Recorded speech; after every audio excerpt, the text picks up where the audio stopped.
열왕기상 18장 16절에서 29절 말씀 같이 한 목소리로 읽겠습니다. 오바댜가 가서 아합을 만나 그에게 말하매 아합이 엘리야를 만나러 가다가 엘리야를 볼 때에 아합이 그에게 이르되 이스라엘을 괴롭게 하는 자여 너냐? 그가 대답하되 내가 이스라엘을 괴롭게 한 것이 아니라 당신과 당신의 아버지의 집이 괴롭게 하였으니 이는 여호와의 명령을 버렸고 당신이 바알들을 따랐음이라. 그런즉 사람을 보내 온 이스라엘과 이스벨의 상에서 먹는 바알의 선지자 450명과 아세라의 선지자 400명을 갈멜산으로 모아 내게로 나오게 하소서. 아합이 이에 이스라엘의 모든 자손에게로 사람을 보내 선지자들을 갈멜산으로 모으니라. 엘리야가 모든 백성에게 가까이 나아가 이르되 너희가 어느 때까지 둘 사이에 머뭇머뭇하려느냐? 여호와가 만일 하나님이면 그를 따르고 바알이 만일 하나님이면 그를 따를지니라 하니 백성이 말 한마디도 대답하지 아니하는지라. 엘리야가 백성에게 이르되 여호와의 선지자는 나만 홀로 남았으나 바알의 선지자는 450명이로다. 그런즉 송아지 둘을 우리에게 가져오게 하고 그들은 송아지 한 마리를 택하여 각을 떠서 나무 위에 놓고 불은 붙이지 말며 나도 송아지 한 마리를 잡아 나무 위에 놓고 불은 붙이지 않고 너희는 너희 신의 이름을 부르라. 나는 여호와의 이름을 부르리니 이에 불로 응답하신 그가 하나님이니라. 백성이 다 대답하되 그 말이 옳도다 하니라. 엘리야가 바알의 선지자들에게 이르되 너희는 많으니 먼저 송아지 한 마리를 택하여 잡고 너희 신의 이름을 부르라. 그러나 불을 붙이지 말라. 그들이 받은 송아지를 가져다가 잡고 아침부터 낮까지 바알의 이름을 불러 이르되 바알이여 우리에게 응답하소서 하나 아무 소리도 없고 아무 응답하는 자도 없으므로 그들이 그 쌓은 제단 주위에서 뛰놀더라. 정오에 이르러는 엘리야가 그들을 조롱하여 이르되 큰 소리로 부르라. 그는 신인즉 묵상하고 있는지 혹은 그가 잠깐 나갔는지 혹은 그가 길을 행하는지 혹은 그가 잠이 들어서 깨워야 할 것인지 하매 이에 그들이 큰 소리로 부르고 그들의 규례를 따라 피가 흐르기까지 칼과 창으로 그들의 몸을 상하게 하더라. 이같이 하여 정오가 지났고 그들이 미친 듯이 떠들어 저녁 소재 드릴 때까지 이르렀으나 아무 소리도 없고 응답하는 자나 돌아보는 자가 아무도 없더라. 아멘. 오늘은 말씀은 우리가 그렇게 잘 알고 있는 갈멜산에서의 그 영적 전투의 장면입니다. 오바댜가 두려움을 무릅쓰고 이제 아합 왕에게 가서 엘리야를 만났다라는 이야기를 하죠. 그래서 이제 아합은 엘리야를 보러 갑니다. 얼마나 급했는지 엘리야가 오기도 할 텐데 아합이 먼저 엘리야를 만나서 그가 어디 있는지 가보자 하고 찾아 나가는 중에 있죠. 그리고 엘리야를 만나자 17절에 이렇게 이야기합니다. 엘리야를 볼 때 아합이 그에게 이르되 이스라엘을 괴롭게 하는 자여 너냐라고 질문을 하고 있습니다. 하고 싶었던 말을 직접 이제 대면에 놓고 하는 이야기죠. 근데 우리가 잘 알고 있지만 언약 백성이 하나님의 언약을 생각하지 않고 이렇게 곁길로 갔을 때 하나님의 명령을 버리고 바알을 쫓는 우상 숭배를 했을 때 하나님은 신명기에 약속하신 대로 그 언약적 저주로 비를 내리지 않는 것이죠. 그런데 그는 문제를 어디에서 찾습니까? 자기가 아니라 남에게서 찾고 있습니다. 죄가 처음 들어왔을 때 사람에게 나타나는 죄의 증상은 내 속에서 죄를 찾으려고 하지 아니하고 저 여자 때문입니다.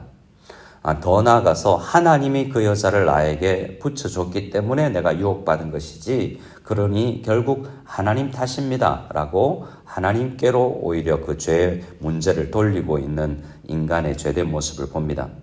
그런데 이렇게 죄를 인정하지 않으면 회개를 할 수 없고 회개를 하지 않으면 문제가 하나님의 징계가 거두어지지 않고 지금 이 상황에서는 이 가뭄이라는 문제가 멈추지 않는 것 아니겠습니까?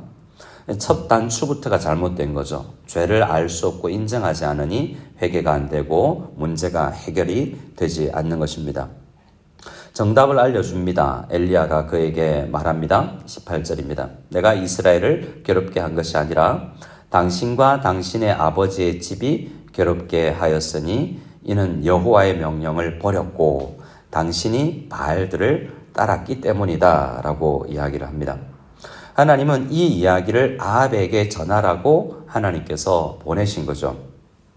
하나님은 17장 3절에 아합에게 가서 메시지를 전한 이 엘리야를 시내가에 먼저 숨으라 라고 이야기를 했죠.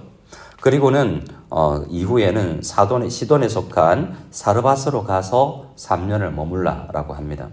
그리고 하나님의 때가 되어서 이제 아합 만나라 라고 이야기를 해주신 것입니다.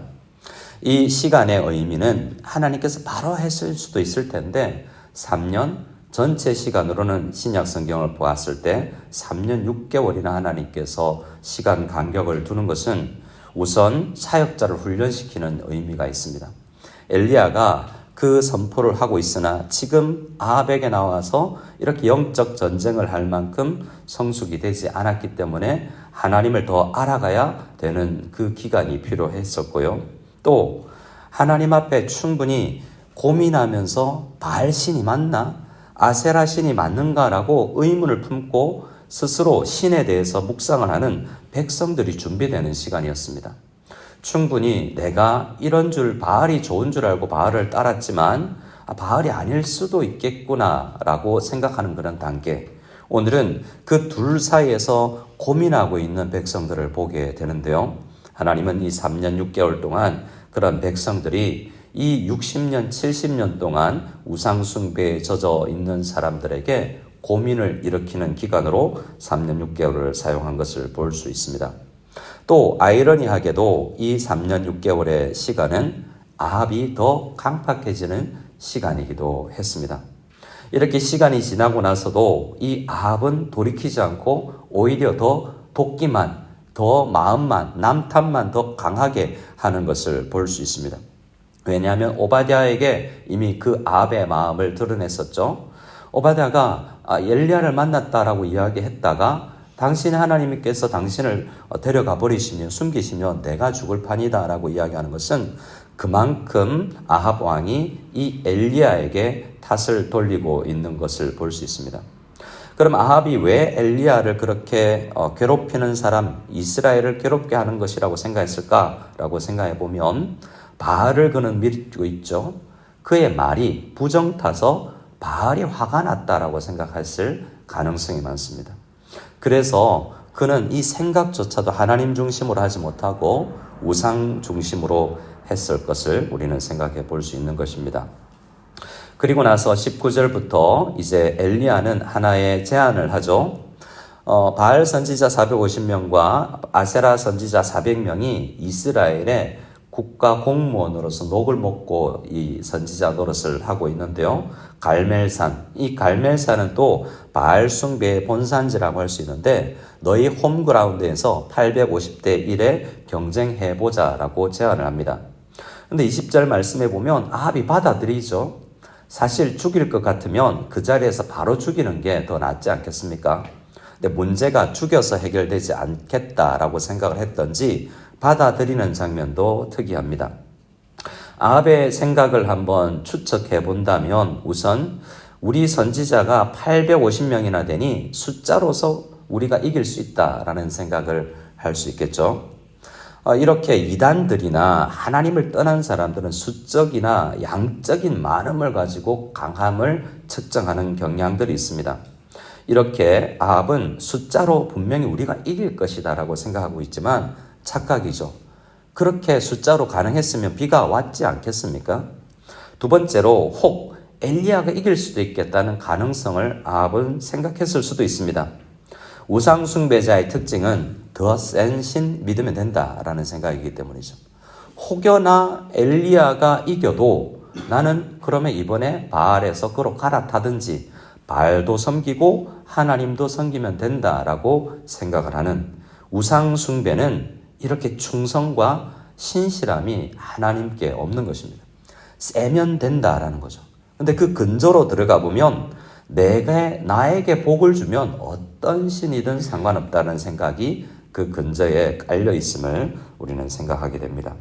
그렇게 돼서 문제가 이제 우리 이 경쟁이 시작되고 우리는 알다시피 이 경쟁에서 엘리야가 하나님의 은혜를 받아서 승리함을 볼 수 있습니다.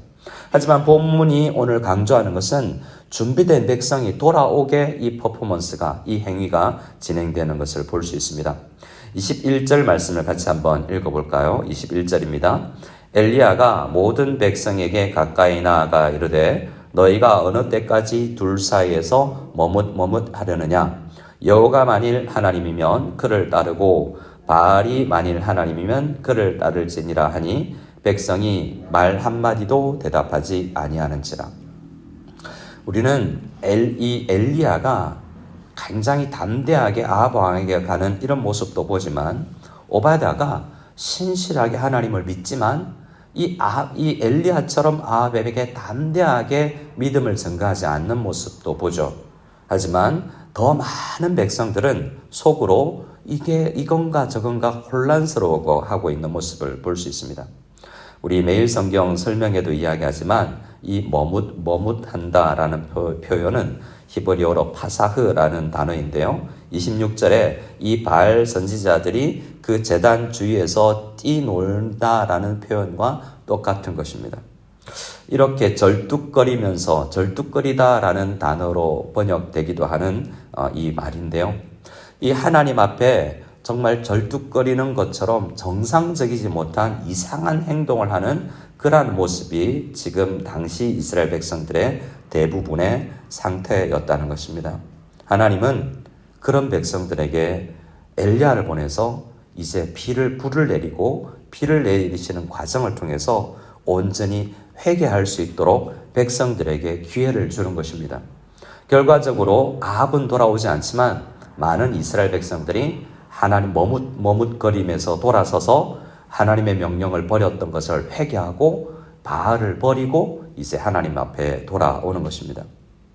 18장은 결국 3년 6개월 동안 비가 내리지 않던 상황에서 비가 내린다로 끝이 나는데요. 왜 비가 내립니까? 하나님은 이미 18장 1절에서 내가 비를 지면에 내릴 것이다 라고 이야기하셨습니다. 회개가 없는데 이미 비를 주실 것을 말씀하셨죠. 그래서 이 비는 용서의 비가 아니라 이 비는 하나님의 능력을 나타내는 3년 6개월 동안 내가 비를 그치게도 할 수 있고 내리게도 할 수 있는 하나님이 어떤 분이신지를 알리는 비라는 것을 알 수 있습니다. 물론 그 과정에서 기도가 있었지만 말입니다. 하나님은 어떤 것을 증명해 내셨습니까? 이 27절에 하나님께서 엘리야에게 준 마음처럼 조롱할 정도로 우상은 없는 것이다 라는 것입니다. 신이 묵상하고 있는지 잠깐 나갔는지 여행길을 갔는지 잠들어서 깨워야 할 것인지 이 핑계들은 사실 바알과 아세라 선지자들이 이 불이 내리지 않았을 때 핑계로 될 만한 것들인데요. 잠시만 기다려라 깨우겠다라는 생각을 할 것인데 그러나 먼저 엘리야가 이야기하는 것입니다. 그런데 깨워야 될 신이 있는 것이 아니라 사실 없었던 것이죠. 시편 115편의 우상들은 사람의 손으로 만든 것이어서 입이 있어도 말하지 못하며 눈이 있어도 보지 못하고 귀가 있어도 코가 있어도 손이 있어도 발이 있어도 걷지도 만지지도 못하는 만들어진 것이다 라고 이야기를 하고 있지 않습니까? 우리는 이 아침에 하나님께서 이 말씀을 통해서 우리에게 알려주는 것이 있습니다. 우리의 기도를 통해서 우리가 해야 될 것은 하나님 우리의 잘못과 죄악을 돌아보고 회개하겠습니다라는 회개의 마음을 가지는 것, 또 담대히 하나님을 대적하는 사람들 앞에서도 복음을 알릴 수 있는 담대함을 우리에게 주시옵소서라고 기도할 수 있고요. 야고보서에서 가르치는 것처럼 엘리야는 우리와 성전이 같은 사람이었기 때문에 우리에게도 기도할 수 있는 은혜를 가지기를 하나님께서 말씀하십니다. 머뭇하는 상태에서 기도할 수 없었던 그들과 달리 살아계신 하나님께 입이 없으시지만 말하실 수 있고 보이지 않으시지만 귀가 없으시지만 우리의 귀를 들을 수 있는 하나님께 우리는 간절히 기도할 수 있고 하나님은 우리의 기도에 응답하실 것입니다. 하나님께서 여전히 살아계신다는 것을 오늘 새벽 기도에 통해서 우리가 확신하고 기도하며 나갈 때 머뭇하는 사람들을 품고 또한 기도하며 나갈 때 하나님께서 그들이 돌아오는 은혜까지 주실 줄로 믿습니다.